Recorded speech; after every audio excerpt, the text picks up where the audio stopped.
आपका इस online teaching कार्यक्रम में। आज हिंदी की पहली कक्षा है, तो कोई भी कक्षा शुरू करने से पहले सबसे पहले हमें ये जानना होता है किसी भी विषय के बारे में कि हम ये क्यों कर रहे हैं, ये करना हमारे लिए क्यों आवश्यक है। अगर हम हिंदी पढ़ रहे हैं तो ये पढ़ना हमारे लिए क्यों आवश्यक है, इसकी क्या आवश्यकता है। दूसरा है कि हम इसको कैसे पढ़ेंगे, और तीसरा है कि हम इसमें क्या पढ़ेंगे। तो हम अपनी बात यहीं से शुरू करते हैं। 3 प्रश्न हमारे सामने हैं। पहला है क्यों, दूसरा है क्या, और तीसरा है कैसे।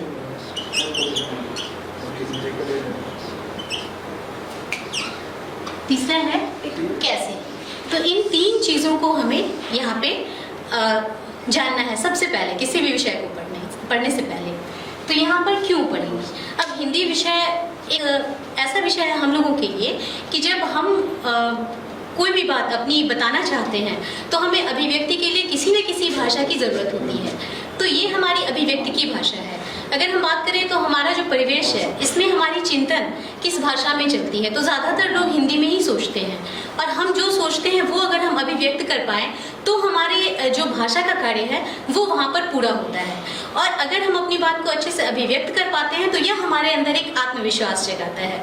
तो जिस कक्षा में आप हैं, यानी कि 10वीं कक्षा के विद्यार्थियों के लिए हिंदी पढ़ना सबसे आवश्यक इसलिए है कि यह आपके अंदर अपनी बात को अभिव्यक्त करने के लिए एक आत्मविश्वास जगाता है। तो इस क्यों के लिए एक उत्तर यह है कि यह हमारे अंदर भाषा का एक आत्मविश्वास जगाता है। दूसरा, जो इसे एक विषय के रूप में पढ़ते हैं, हिंदी को एक विषय के रूप में भी हम पढ़ते हैं, तो इस विषय का भी भार जो है वो पूरा 100 नंबर का है, और यह 100 अंक आपके पूरे रिजल्ट में उसी प्रकार का योगदान करता है जैसा कि बाकी अन्य विषय करते हैं। अगर आप अपने पूरे मार्कशीट का परसेंटेज निकालेंगे तो इसका वेटेज भी आपको उसी तरह लाभ देगा जैसे कि बाकी विषयों का वेटेज आपको लाभ देता है। इसके साथ साथ एक खास बात यह है कि यह जो विषय है यह आपके बोलचाल की भाषा है, यह आपकी अपनी भाषा है, यह आपके चिंतन की भाषा है। तो इसके साथ जब आप पढ़ाई करते हैं तो वह आपको पढ़ना नहीं बल्कि ऐसा लगता है मानो हम अन्य विषयों की भले पढ़ाई कर रहे हों, लेकिन इस विषय पर आकर हम अपने आप को रिलैक्स करते हैं, आनंदित करते हैं। तो यह भाषा का काम है। तो इसके लिए आप 100 मार्क्स के वेटेज के लिए भी आप इस सब्जेक्ट को पढ़ते हैं। यह तो सामान्य बात हो गई। विशेषकर उन लोगों की बात करें जो हिंदी माध्यम से पढ़ते हैं।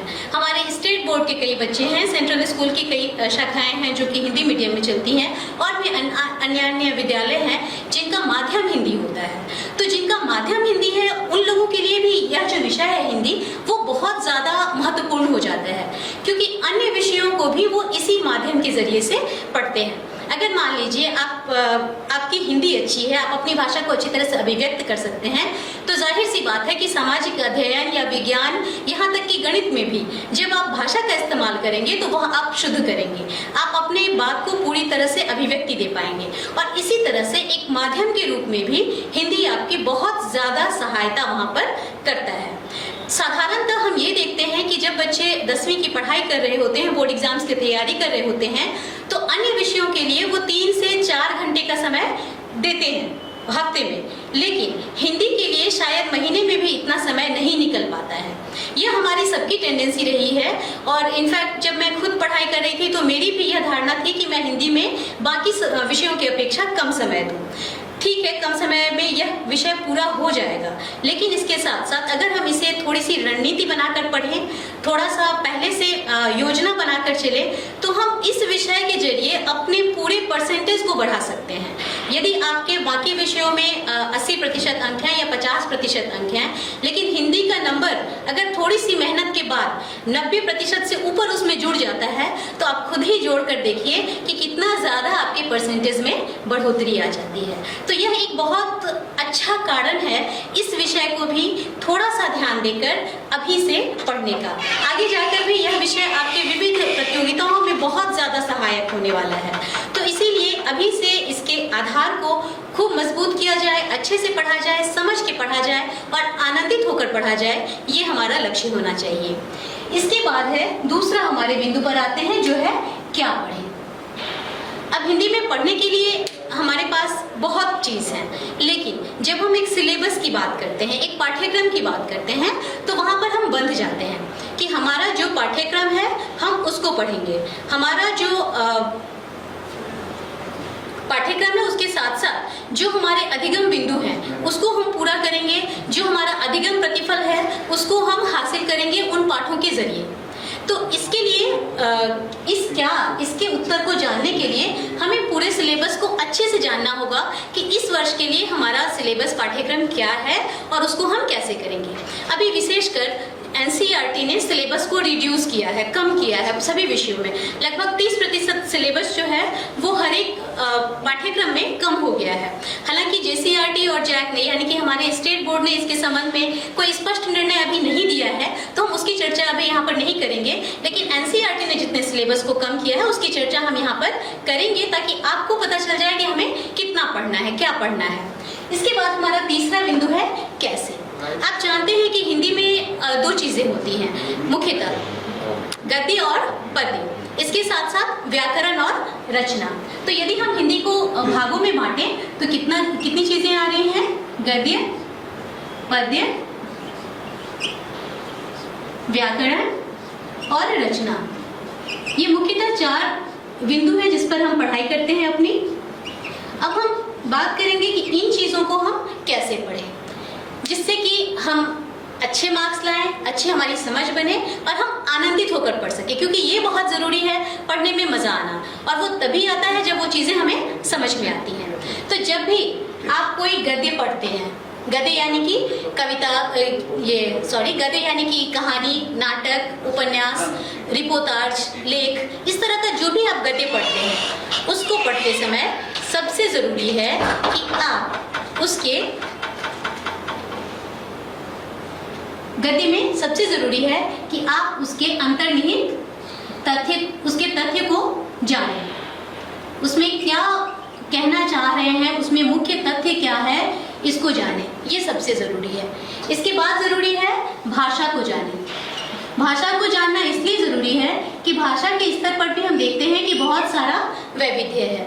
अगर आप फणीश्वर नाथ रेणु की रचना पढ़ते हैं तो वहाँ पर आंचलिक शब्द हैं, हजारी प्रसाद द्विवेदी की रचना पढ़ते हैं तो वहाँ पर संस्कृतनिष्ठ तत्सम शब्दावली है। तो भाषा का वहाँ पर वैविध्य है, तो उसको समझना भी जरूरी है कि हम जो पढ़ रहे हैं वो शब्द, वो भाषा, वो लहजा, वो टोन हमारे समझ में पूरी तरह से आ जाए। तो तथ्य और भाषा, इन दो चीजों के बाद हम देखेंगे शिल्प या शैली, कि जो कुछ लिखा गया है वो किस शैली में है।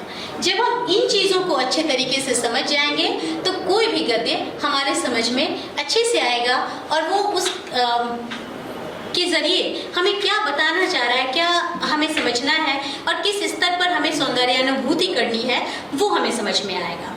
अब हम बात करते हैं पद्य की। तो गद्य में जहाँ पर हमें तथ्य को समझना होता है, पद्य में हमें समझना होता है भाव को। पद्य में हमें सबसे पहले भाव को समझना होता है, इसके बाद भाषा को समझना होता है, और इसके बाद हमें जानना होता है इसके शिल्प के बारे में। आपने मूर्तियां तो जरूर देखी होंगी, कहीं ना कहीं बनी हुई। आपने देखा होगा कि मूर्तिकार बहुत सुंदर से उसको आकार देता है। कम से कम सरस्वती पूजा ये तो ज्यादातर विद्यालयों में होता है, तो वहां पर आपने मूर्ति को जरूर देखा होगा, और वो मूर्ति कलाकार बहुत ही खूबसूरती से सजाता है। तो वह क्या है? एक शिल्प है जिसके जरिए वो उसको सजाता है। ठीक वही शिल्प हम अपने भाषा में भी लाते हैं जब हम कविताओं की बात करते हैं तो, और उसके बाद हमारी कविता पूरी तरह से सजती है। वह जो मूर्तिकार है वह अपने मूर्ति को सजाने के लिए कई चीज़ों का इस्तेमाल करता है। इसी तरह हम भी कविता को सजाने के लिए कई चीज़ों का इस्तेमाल करते हैं, जिसमें रस, छंद, अलंकार ये सब प्रमुख हैं। तो इन शिल्पों की जानकारी भी जब हमें हो जाती है, इन भाषा की जानकारी हो जाती है, इस भाव की जानकारी हो जाती है, उसके बाद वह पद्य पढ़ने में हमें अच्छा लगता है, मज़ा आता है। आपको भी अपने कई कविताएं जो आपने इससे पहले पढ़ी हैं पहले की कक्षाओं में, वो बहुत पसंद होगी।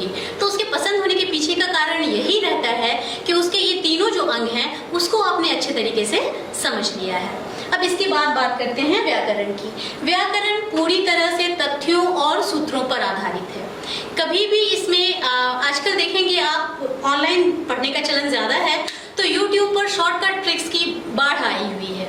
लेकिन जब तक आप पूरे सिलेबस को नहीं पूरे बात को नहीं जानेंगे, ये शॉर्टकट टिप्स आपके किसी काम पे नहीं आएगा, कहीं ना कहीं वो आपको उलझा देगा।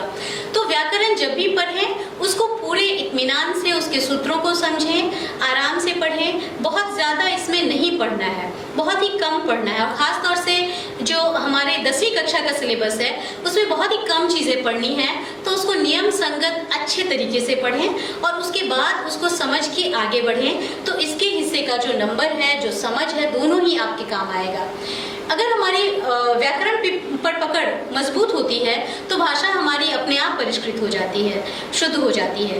तो इसलिए इस पर मेहनत करना कभी भी बेकार नहीं होगा। इस पाठ को जब भी पढ़ें, व्याकरण के भाग को जब भी पढ़ें, पूरी तरह से समझ कर पढ़ें। इस तरह से पढ़ें कि उसमें कहीं भी आपके मन में द्वंद्व ना रह जाए, आपको ये ना लगे कि ये होगा या ये होगा। आप हमेशा श्योर रहें कि जो हम सोच रहे हैं उसके पीछे ये तर्क है, ये नियम है और इसीलिए ये सही है। जब आप इस प्रकार से व्याकरण पढ़ेंगे तो आपके मन में द्वंद्व नहीं रहेगा। चौथा हमारा भाग है रचना। जिस तरह बाकी सारी चीजें कौशल होती हैं, जैसे गायन एक कौशल है, नृत्य एक कौशल है, इसी तरह लेखन भी एक कौशल है। जैसे गायन और नृत्य में रियाज किया जाता है, इसी तरह लेखन में भी नियमित अभ्यास की आवश्यकता होती है। रचना वाले प्रश्नों का आप जितना अधिक अभ्यास करेंगे, आपका लेखन उतना ही अच्छा होगा।